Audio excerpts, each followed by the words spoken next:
The Bihar mirror में आपका स्वागत है। एक नए अपडेट लेकर आपके सामने हाजिर हूं और ये जो अपडेट निकल के है बिहार असिस्टेंट प्रोफेसर बहाली से रिलेटेड अपडेट निकल के है। और ये अपडेट है बिहार सेवा आयोग से है, बिहार विश्वविद्यालय सेवा आयोग से रिलेटेड अपडेट है। क्या अपडेट है देखिए, इसमें सीधे सीधे लिखा हुआ है कि नौकरी के बाद की पीएचडी फिर भी बन गए अध्यापक। मैं जब से ये बहाली शुरू हुआ है और अपॉइंटमेंट शुरू हुआ है बिहार में असिस्टेंट प्रोफेसर बहाली के, लगातार इस तरह की खबरें आपको देखने को मिल रहा है और लगातार मैं इस पे वीडियो बना रहा हूँ। 1 साल से मैं इस पे वीडियो बना रहा हूँ और लगातार इस तरह की खबरें आने के बावजूद भी आयोग इसको लेकर गंभीर नहीं है और किस तरह की कोई पारदर्शिता का नहीं अपना रहा है जिससे इस तरह के जो धांधली है उसे रोका जा सके। क्या अपडेट है इसी के बारे में आपको पूरा डिटेल्स में जानकारी देंगे। आगे बढ़ने से पहले मैं आपको यहाँ पे अपडेट कर दूं, बता दूं कि यह जो अपडेट है 2020 में जो असिस्टेंट प्रोफेसर की बहाली निकली है उससे रिलेटेड ये अपडेट है। तो अगर आप ये सोचकर वीडियो देख रहे हैं कि ये जो बहाली 2025 में आया है तो आप ये वीडियो की स्किप भी कर सकते हैं, छोड़ भी सकते हैं और या इसे शेयर भी कर सकते हैं ताकि जो भी इस इन फ्यूचर में असिस्टेंट प्रोफेसर बनना चाहता है, चाहे जो इसका भुक्तभोगी है, कैंडिडेट रहा है और उसका सिलेक्शन नहीं हुआ है, उन तक की इन्फॉर्मेशन पहुंच जाए। अब चलिए इसमें क्या लिखा हुआ है उसकी बात करते हैं। तो देखिए इसमें क्या लिखा हुआ है। लिखा हुआ है पहले कि विश्वविद्यालय सेवा आयोग से नियुक्त सहायक प्राध्यापकों की हो रही है जांच हो रही है। नौकरी के बाद की पीएचडी फिर भी प्राध्यापक बन गए प्राध्यापक। और उस समय ये नोटिफिकेशन जारी हुआ था तो उसमें क्लियर लिखा था 2020 में कि आपका जो पीएचडी होना चाहिए। 2020 में जब नोटिफिकेशन हुआ है एडवर्टीजमेंट या फॉर्म अप्लाई करने के लास्ट दिन तक आपका एवार्डेड होना चाहिए, तभी आप अप्लाई कर सकते हैं। अगर आप का पीएचडी डिग्री अवार्ड नहीं है और अप्लाई कीजिएगा तो आपका उसका लाभ बाद में उसका लाभ नहीं मिलेगा, इस तरह का था। और नौकरी करते हुए ये इन्होंने जॉब किया है। क्या अपडेट है उसके बारे में आपको पूरा डिटेल्स में जानकारी देंगे।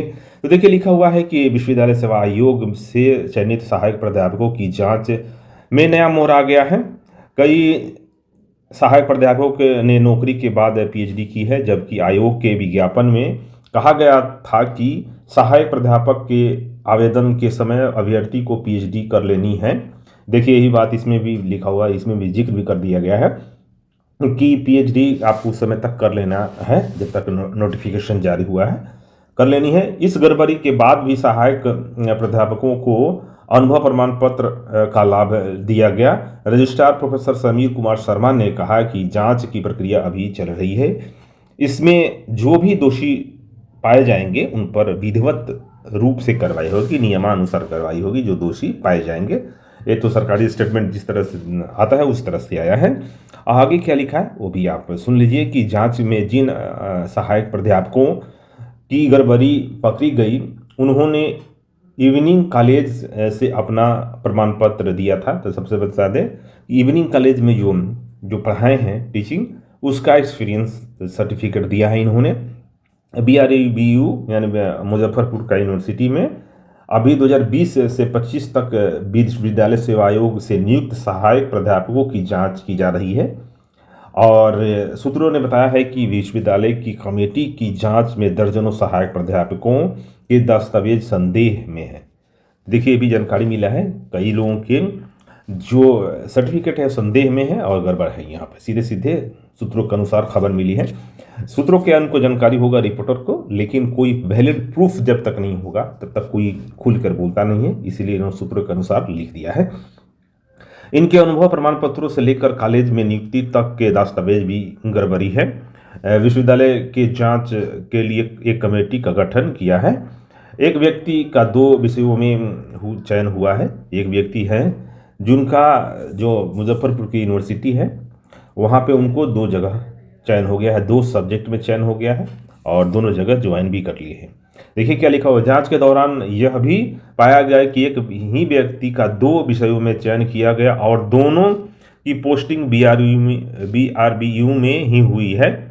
व्यक्ति का चयन मनोविज्ञान और राजनीति शास्त्र जो है दोनों में हो गया है और अभ्यर्थी का नाम और पता एक ही है। एक ही नाम और पते के बाद भी विश्वविद्यालय प्रशासन एक ने एक ही अभ्यर्थी की 2 अलग अलग विषयों में पोस्टिंग कर दी है सोशल मीडिया पर। इस पोस्टिंग का पत्र वायरल भी हो रहा है, ये भी आपको क्लियर कर दें कि पत्र जो है वायरल हो रहा है। और देखिए यहाँ पे अनुभव प्रमाण पत्र में 10 अंक मिलते हैं। अब यहाँ पे क्लियर कर दें कि एक आपका अनुभव, और ये धांधली इसीलिए हो रहा है क्योंकि इसमें 10 नंबर मिलता है, और जो 10 नंबर होता है ना आपके सिलेक्शन में मेजर रोल प्ले करता है। अगर मान लीजिए 70 नंबर है तो 10 नंबर मिल गया तो आप एक बार 80 हो गया, ठीक है, और किसी का 70 हो गया, तो सब कुछ सेम है एक्सपीरियंस में। आपको 70 होना चाहिए, तो 10 नंबर आपका तो इसी तरह हो गया ना, तो वो मेरिट लिस्ट बनने में और आपके सिलेक्शन में मेजर रोल प्ले करता है। तो इसीलिए इसका बहुत इंपॉर्टेंस है। तो देखिए इसमें इसीलिए लोग धांधली भी किए हैं, और जिसका चयन होना चाहिए, जो योग्य व्यक्ति है वो छट गया है, और जिसका चयन असिस्टेंट प्रोफेसर में नहीं होना चाहिए उसका सिलेक्शन हो गया है, ये 10 नंबर की वजह से।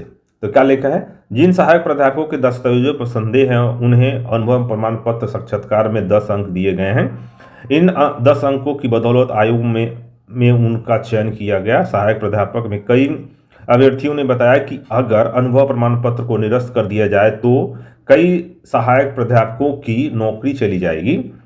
BRBU की जांच कमेटी ने हाल ही में राजनीति विज्ञान में चयनित एक सहायक प्राध्यापक के आवेदन को निरस्त कर दिया। जांच दौरान पाया गया कि उसने नौकरी में रहते हुए इवनिंग कॉलेज से अनुभव प्रमाण पत्र ले लिया। नौकरी में है, ये गजब है, नौकरी में रहते हुए यानी जॉब भी कहीं कर रहे हैं और उसके बावजूद भी एक्सपीरियंस सर्टिफिकेट भी मिल गया। देखिए क्या हुआ है, मैं बताता हूँ। यहाँ पे बहुत लोग, जब शिक्षा मित्र की बहाली निकली हुई थी तो PhD किए हुए बहुत लोग ने क्या किया कि शिक्षा मित्र में ज्वाइन कर लिया। ठीक है, PhD हर डिग्री है, कोई जॉब नहीं है तो उन्होंने क्या किया कि शिक्षा मित्र में ज्वाइन कर लिया। शिक्षा मित्र में तो ज्वाइन हो गए, इसी बीच में 8-10 साल काम किए, इसी बीच में निकल गया ये बहाली 2020 में असिस्टेंट प्रोफेसर की बहाली। तो उनकी लालसा बन गई कि यार मेरे पास तो PhD डिग्री है, या मेरे पास तो नेट है, EBC नेट JRF है, और मास्टर डिग्री भी है, नेट JRF है, और कई लोगों ने सोचा कि मेरे पास PhD भी है, तो क्यों ना हम सर्टिफिकेट, एक्सपीरियंस सर्टिफिकेट अगर बना लेते हैं कहीं से, तो क्या होगा कि हमारा सिलेक्शन होने में चांस बढ़ जाएगा, क्योंकि 10 नंबर मिल रहा है। और बता दें कि बिहार में जो शिक्षा मित्र और बिहार में जो बहाली हुआ है शिक्षा मित्र में, उसमें बड़े पैमाने पर धांधली चला हुआ है, उन्हीं का हुआ है जिसकी सिफारिश है। इसीलिए ये उसी का नतीजा है। ऐसे ही लोगों ने इन किन प्रकरण लगा के और सिलेक्शन लिया है, और 10 नंबर का फायदा उठाकर और सिलेक्ट हो गए हैं। और इसीलिए इसमें लिखा हुआ है कि नौकरी करते हुए एक्सपीरियंस सर्टिफिकेट लिया है, इवनिंग से ले लिया है कि मैंने तो जाकर शाम को पढ़ाया है, और जस्टिफाई भी कर दिए हैं, आराम से जस्टिफाई हो जाएगा। और ये नहीं मालूम है कि आप कहीं जॉब कर रहे हैं वो आपका फुल टाइम है, वो शो कर दिए, जस्टिफाई कर दिए कि देखिए मैं तो अपना जॉब तो किया ही हूँ, साथ में मैं शाम को जाकर पढ़ाया। तो ये जो कहना है, दिमाग लगाना है, ये according to government of India, government of Bihar के अनुसार ये वैलिड है कि नहीं वैलिड है, ये भी देखना होगा। इसीलिए ये सब गड़बड़ियाँ सामने आ रही है, और इसी तरह के चीज़ें आपको देखने को मिल रहा है, और बड़े पैमाने पर। और जिन्होंने आराम प्रोसेस से MPhil किया, अच्छा से रिसर्च किया, PhD किया अच्छे यूनिवर्सिटियों से, सेंट्रल यूनिवर्सिटियों से, उसके बावजूद भी उनका सिलेक्शन नहीं हो पाया। तो देखिए ये बातें मैंने बहुत बार कहा हूँ, बहुत बार आगे भी कहेंगे, लेकिन आपको बता देते हैं कि कई जो कैंडिडेट है कई जुड़ते रहते हैं यहाँ पे इससे, तो वो नए नए कैंडिडेट आते हैं तो बार बार क्वेश्चन पूछते रहते हैं। इसीलिए मैंने आपको ये बातें रिपीट कर दी, और मैंने ये बात को कई बार बोल चुका हूँ, फिर भी बोल रहा हूँ एक बार। तो इस तरह की दिक्कत है, लेकिन वही लोग पकड़ पाए हैं ये सब समस्याओं को, एक दिक्कत को, जो नियम कानून रूल रेगुलेशन से अपडेट है, जानकारी है, वही लोग ये इसको पकड़ पाए हैं, इस धांधली को। इसलिए मैं कहता हूँ कि आप द बिहार मिरर को सब्सक्राइब करें और लाइक और शेयर करें, और बराबर देखते रहें। भले ये छोटी खबर है तो क्या, इस छोटी खबर को पूरा देखिए। अगर आप बिहार में असिस्टेंट प्रोफेसर बनना चाहते हैं, छोटी एक छोटे छोटे अपडेट आपके पास आके बहुत बड़ा इन्फॉर्मेशन हो जाएगा, और जानकारी रहेगा तो आपके साथ कम से कम गलत नहीं होगा। और कोई गलत कर भी दिया तो उसके लिए आप आवाज़ उठाइएगा, तो आपको अधिकार है, जो आपका राइट है वो जरूर मिलेगा। ऐसे बहुत लोगों ने लिया भी है, उस पर मैंने वीडियो बनाया है कि कई मेरिट ज़्यादा नंबर वाले, जैसे 101 कैंडिडेट थी महिला, उनका 180 नंबर था, सपोज याद नहीं आ रहा है, और 180 नंबर था, एक के शायद 175 नंबर था, तो इनका सिलेक्शन नहीं हुआ था, इनका हो गया था। उन्होंने मामला उठाया तो उनका फिर में जाके सिलेक्शन हुआ, दूसरे विश्वविद्यालय उनको आवंटित किया गया। तो इस तरह के मामले बहुत देखने को मिल रहे हैं। तो फिलहाल इस वीडियो में इतना ही, मिलते हैं एक नए वीडियो में एक नए अपडेट के साथ। तब तक आप देखते रहिए द बिहार मिरर।